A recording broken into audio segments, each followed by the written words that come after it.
नमस्कार, डिवाइन कथा चैनल में आपका स्वागत है।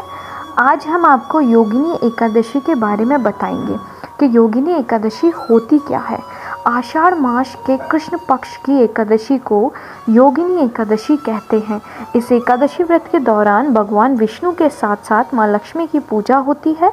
मान्यता है कि इस व्रत को रखने से हर इच्छा पूरी होती है। हालांकि योगिनी एकादशी व्रत में कुछ बातों का विशेष ध्यान रखा जाता है। व्रत की पूजा विधि के बारे में बताएंगे कि योगिनी एकादशी के दिन सुबह घर की साफ सफाई करके स्नान करके स्वच्छ वस्त्र धारण करें। उसके बाद भगवान श्री हरि की मूर्ति स्थापित करें। फिर प्रभु को फूल, अक्षत, नारियल और तुलसी पत्ता अर्पित करें। फिर पीपल के पेड़ की पूजा करें। योगिनी एकादशी के कथा के बारे में बताते हैं कि योगिनी एकादशी की कहानी हर साल आषाढ़ मास के कृष्ण पक्ष की एकादशी तिथि को योगिनी एकादशी का व्रत रखा जाता है। साल भर में पड़ने वाली 24 एकादशियों में से योगिनी एकादशी को बहुत महत्वपूर्ण माना जाता है। इस साल योगिनी एकादशी व्रत 24 जून को रखा जाएगा।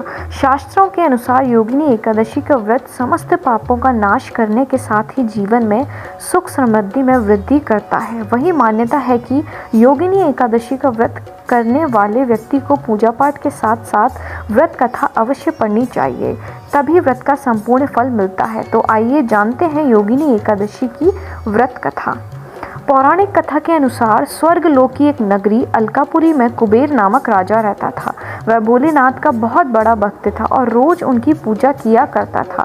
राजा कुबेर की पूजा के लिए हेम नाम का माली फूल लाया करता था, लेकिन एक दिन माली अपनी सुंदर पत्नी विशालाक्षी के साथ हास्य विनोद और रमन करने में मग्न हो गया और फूल देने नहीं आया। दोपहर तक माली का इंतजार करने के बाद राजा ने अपने सेवकों को माली के न आने का कारण पता लगाने के लिए भेजा तथा सेवकों ने आकर बताया कि माली अपनी पत्नी के साथ हास्य में व्यस्त है। इस बात से क्रोधित होकर राजा कुबेर माली को बुलाया। राजा कुबेर ने क्या किया, माली को बुलाया और कहा कि तूने मेरे पूजनीय भगवान शिव जी का अनादर किया है, इसलिए मैं तुझे श्राप देता हूँ कि तू स्त्री का वियोग सहना पड़ेगा और साथ ही मृत्यु लोक में जाकर कोढ़ी हो जाएगा। राजा का इतना कहना था कि माली श्राप के कारण स्वर्ग लोक से पृथ्वी पर आ गया, साथ ही पृथ्वी पर आकर वह कोढ़ी हो गया। हेम माली बिना खाए पिए भिखारियों की तरह जीवन जीने लगा।